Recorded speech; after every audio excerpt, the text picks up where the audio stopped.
Mi nombre es Carola García Calvo, soy investigadora principal del Programa de Terrorismo Global del Real Instituto Elcano. En cuanto a la implicación de la mujer en organizaciones yihadistas o la movilización yihadista de mujeres, es cierto que en el pasado y durante la época en la que Al-Qaeda era la organización de referencia en el movimiento yihadista global, esto es desde mediados de los años 80, cuando se funda Al-Qaeda, hasta el año 2014, cuando, digamos, emerge Estado Islámico como una nueva organización o una nueva matriz de terrorismo global en competición con Al-Qaeda, el papel o la implicación de mujeres en actividades yihadistas ha sido muy pequeña. Al-Qaeda tenía una visión muy conservadora y muy rigorista de la ideología que promueve las organizaciones terroristas yihadistas, y la mujer, digamos, quedaba muy limitada al papel de esposas y de acompañantes, ¿no?, de los hombres que se implicaban en actividades terroristas de naturaleza yihadista. Esto no significa que no se diesen episodios de mujeres que cometieron atentados suicidas. Hay algunos muy bien conocidos en el contexto de la guerra de Irak en el año 2013, etc. Pero lo cierto es que no había habido una estrategia de captación por parte de Al-Qaeda de mujeres para unirse a sus filas, algo que cambia radicalmente en el año 2014, cuando emerge la organización terrorista yihadista Estado Islámico, y en la alocución que hace el líder de esta organización terrorista en el año 2014, cuando establece el califato, el pseudo califato a ambos lados de la frontera iraquí, en esta alocución que hace desde la mezquita de Mosul, hace un llamamiento explícito a las mujeres para movilizarse en favor de la yihad y unirse a las filas de la organización, en aquel momento solicitándoles que inicien la emigración hacia las tierras de califato para establecerse allí y contribuir no solo a la consolidación del califato que se establecía en aquel momento, sino también contribuir a la expansión del mismo. Claro, este llamamiento a las mujeres era muy novedoso. Como digo, Al-Qaeda jamás había diseñado una estrategia de captación de mujeres, y sin embargo ahora el objetivo es captar a mujeres porque el factor de territorialidad obligaba, digamos, estratégicamente a que las mujeres se instaurasen allí, formasen sus familias, trajesen al mundo a una nueva generación de yihadistas que contribuyesen a colonizar, por una parte, el territorio que ya habían ocupado y por otra contribuir a su expansión. En este sentido, esto es un fenómeno novedoso y que tiene sus consecuencias inmediatas si nos centramos en el contexto de Europa Occidental, en los diversos países europeos, donde las mujeres responden a este llamamiento de una manera afirmativa, y no en vano. De los 5.000 combatientes terroristas extranjeros que se calcula que desde el año 2012 se han trasladado a la zona de conflicto en Siria e Irak, un 10% de esta movilización se estima que son mujeres. Digamos que las principales características que observamos en las 23 mujeres que desde el año 2014 y hasta finales del año 2016 fueron detenidas en España por su implicación terrorista yihadista, observábamos que compartían la misma característica de ser jóvenes que los hombres, pero en el caso de las mujeres eran todavía o son todavía más jóvenes. Por hacernos una idea, estamos hablando que la edad media de los hombres se sitúa en los 33 años, supera levemente los 33 años, mientras que para las mujeres la edad media es 7 años menor. Está todavía en los 20 años, ¿no?,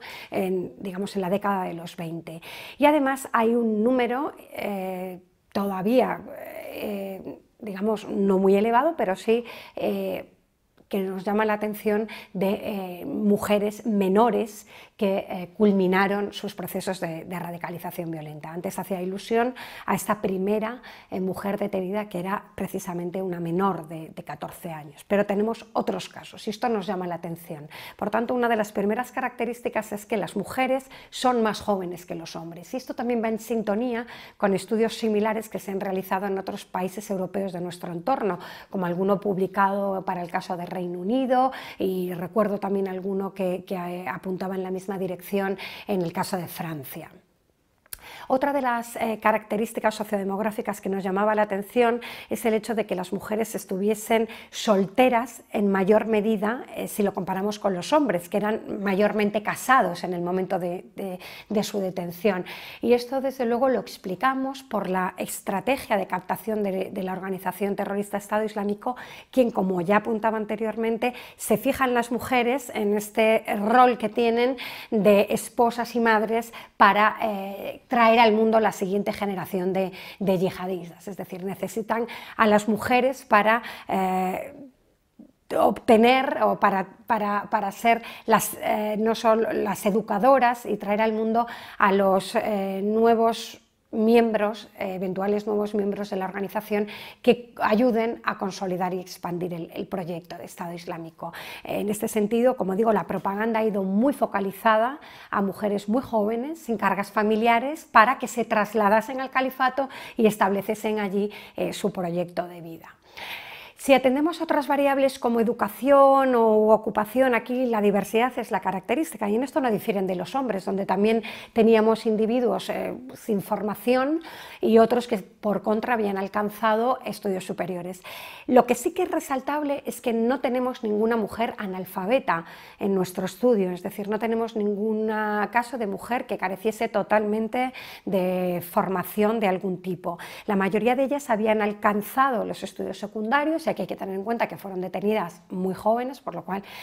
probablemente tal vez hubieran avanzado en sus estudios, pero fueron detenidas precisamente por su implicación yihadista, y otras que habían superado esta educación secundaria. En general, y aunque el número es todavía pequeño de mujeres detenidas, sí vemos que en general están mejor formadas que los hombres, donde en el caso de los hombres sí teníamos casos de individuos que carecían totalmente de formación reglada. Y la ocupación, pues lo mismo, muchas eran estudiantes en el momento de su detención y otras tenían un empleo pues estable y algunas también estaban en situación de paro, es decir, hay diversidad. En cualquier caso, y de nuevo, en base a la evidencia empírica de nuestros estudios, podemos afirmar que integración social, definida en términos un poco socioeconómicos, de educación, recursos, materiales, etcétera, y radicalización yihadista no son incompatibles, sino precisamente son compatibles, ¿no? Otra cuestión es cuál es el grado de asimilación cultural, y aquí de nuevo pues tenemos que referirnos a que la mayor parte de estas mujeres eran de nacionalidad española, muchas ya nacidas en el territorio español, otras nacidas principalmente en Marruecos, pero con nacionalidad o residencia española, pero que sus procesos de radicalización se realizaron ya adentro. Estamos hablando de un fenómeno autóctono, ¿no? Y esto también va en sintonía con la experiencia de otros países de nuestro entorno. Así que yo diría que como principales características son su juventud, el hecho de no carecer de estudios ni de ocupación, es decir, diversidad en cuanto a este tipo de variables, ser en mayor medida más solteras que casadas y sin hijos que con hijos. Y por último, este factor de que estamos hablando de un fenómeno autóctono o homegrown, es decir, de mujeres que en su mayoría han nacido y o se han socializado ya dentro del territorio español. Bueno, la organización Estado Islámico ha demostrado una enorme capacidad de atracción de mujeres hacia sus filas, regula muy bien, y esto lo vemos a través de algunos textos doctrinales publicados y a los que tenemos acceso, cuál es el rol de la mujer dentro de la organización. En este sentido, es un rol ciertamente ultraconservador y muy ajustado digamos, a una interpretación extremadamente rigurosa o rigorista, perdón, del credo islámico. Si nos referimos, por ejemplo, al documento de la Brigada Alcanza, esta brigada de policía, suerte de policía de la moral, formada por mujeres, ¿no?, que operó en el autodenominado califato durante los años en los que estos de auge del mismo. Este texto de referencia, si bien no es un texto oficial de la organización Estado Islámico, pero sí oficioso, y regulaba cuál era el laboris y se hablaba de un papel muy pasivo de la mujer, muy limitado al ámbito de lo doméstico, ser madre y esposa, y regulaba estrictamente los casos en los que la mujer podría tener un papel más activo. Y esto en la práctica es lo que ha funcionado, es decir, en la propaganda a veces se distribuyen imágenes de mujeres con armas, con Kalashnikov, porque de alguna manera en Occidente la visión que tienen las mujeres de sí mismas es más igualitaria de la que luego se encontraban en el califato, y esto servía como un atractivo para la movilización de mujeres, pero la realidad que se encontraban allí era muy diferente. Eran recluidas en el ámbito doméstico, cuando quedaban viudas entraban en una suerte de cadena de matrimonios con personas dictadas por la propia organización. Como digo, se concebían a la mujer como casi una máquina de reproducción, como un objetivo estratégico además de la propia organización. Pero tampoco hay que desdeñar un potencial que el Estado Islámico interpretó muy bien, y era el potencial que tenían las mujeres para la captación y radicalización de otras mujeres. Y es cierto que aunque desde el ámbito de lo doméstico y en un ámbito muy protegido y, como digo, muy alejado de la primera línea de batalla del frente, la mujer ha sido muy activa a través de las redes sociales y de Internet en la captación de otras mujeres occidentales. Y aquí, como digo, es un potencial que han explotado muy bien y en las que las mujeres se han demostrado como muy efectivas agentes de captación y radicalización. Es decir, sí que es verdad que el Estado Islámico ha ido un paso más allá, ya no solo por diseñar una estrategia de captación para ellas, cosa que Al-Qaeda no tenía, sino también en aprovechar este potencial y darles este papel más activo a través de Internet y redes sociales para las tareas de captación y radicalización de otras mujeres occidentales. En una última evolución, y sobre todo a partir de que el califato empieza a mostrar serios signos de declive, y ya en este año 2017, cuando, bueno, pues tras la caída de Raqqa muy reciente, el califato sí que ya parece estar dando sus últimos signos de existencia, se está produciendo un debate, sobre todo por la publicación de textos en los que parece que la organización podría estar abriendo la puerta a una implicación más activa de la mujer, asumiendo planes más operativos en la planificación y comisión de atentados terroristas. Como digo, no es un mensaje muy claro, no se establece de manera muy clara, pero sí parece que textos recientes, publicados a lo largo del mes de octubre de 2017, podrían estar abriendo la puerta a esta participación más activa. Y es que una vez que desaparece el califato y la imposibilidad de las mujeres de trasladarse allí, ¿no?, que era el principal objetivo, pues la estrategia podría ser de que estas mujeres cobrasen también protagonismo en sus propias sociedades de origen. Ya hemos conocido el caso de detenciones, en este caso fue en París,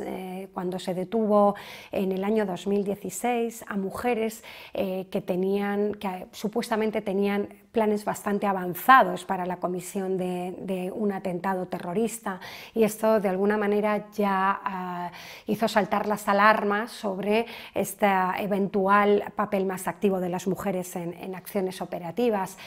También en las batallas que se han librado en el califato, sobre todo, como digo, a partir del año 2017, hemos conocido casos de mujeres que han cometido actos de terrorismo suicida, si bien no está claro si estas mujeres lo hicieron por iniciativa propia o siguiendo directrices de la propia organización. Por eso digo que el debate está abierto, no hay hechos todavía que nos hagan entender que esto es así de una manera contundente, porque, como digo, estos atentados suicidas en Oriente Medio no han sido reivindicados como tal, y doctrinalmente el mensaje todavía no es explícito en este sentido, sino, bueno, parece que se está empezando a abrir la puerta, pero desde luego es un escenario que nosotros no podemos negar que puede ocurrir y que por cómo está evolucionando la propia estrategia de Estado Islámico, ¿no? De focalizar pues ya no esta yihad defensiva de lo que tenían, sino ofensiva, el importante papel que podrían jugar las mujeres. El tema de las motivaciones, desde luego, hay casi tantas como mujeres que se implican finalmente en organizaciones yihadistas. Es cierto que la estrategia de Estado Islámico ha ido muy unida a cuestiones de carácter emocional. Muchas veces se les ha vendido esta idea de casarse en el territorio con un mujahidín, que además es un héroe y es muy atractivo y representa el verdadero hombre con la que ellas deben casarse y tener hijos, y esto ha tenido impacto, desde luego. En España conocemos algunos casos de mujeres que supuestamente entraron en contacto con algún yihadista en el terreno por internet y que tenían planes de trasladarse allí para contraer matrimonio y estas cuestiones. En otros casos también hemos tenido otro tipo de motivaciones más vinculadas con cuestiones existenciales, mujeres, en este caso por ejemplo conversas, que trataban de buscar en una cierta rebeldía un camino pues para empezar una nueva vida tras tal vez una adolescencia complicada, con episodios bueno, pues de alguna manera dolorosos para ellas, y que con la conversión y casi radicalización inmediata, bueno, pues trataban de definir una identidad nueva y también de carácter ideológico, es decir, las mujeres no siempre son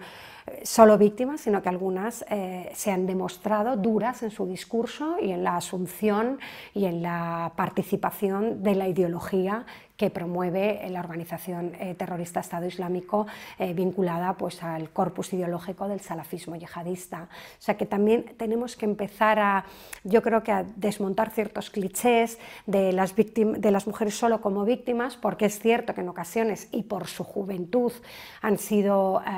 bueno, pues, objetivo de la acción de los captadores, quienes han identificado en ellas alguna vulnerabilidad, pero en otras ocasiones también son mujeres muy ideologizadas, con unas fuertes convicciones, que optaron y que terminaron por justificar el uso de moralmente y utilitariamente el uso de la violencia para la consecución de un objetivo con el que ellas están absolutamente de acuerdo. Bueno, pues yo un poco atendiendo a los datos y un poco a la evidencia que nosotros hemos visto y cómo está evolucionando también la propia estrategia de Estado Islámico, desde luego yo creo que a la hora de definir respuestas, tanto desde el punto de vista, digamos, de seguridad como en la prevención, hay que asumir un enfoque de género, porque lo que es cierto es que las mujeres se han incorporado ya a la movilización yihadista y en Europa se calcula que, como decía antes, que un 10% del contingente que decidió trasladarse al territorio eran mujeres, más otras tantas que están radicalizadas dentro de los bordes de la Unión Europea y que finalmente no se trasladaron al califato, bien porque no pudieron o bien porque bueno, asumieron que su papel tal vez podría ser otro. Es decir, que no podemos ahora mismo diseñar ningún tipo de estrategia, plan o iniciativa que no contemple esta perspectiva de género y que no se fije también en las mujeres como posibles perpetradoras de violencia y como objetivo de los captadores y de los agentes de radicalización yihadista.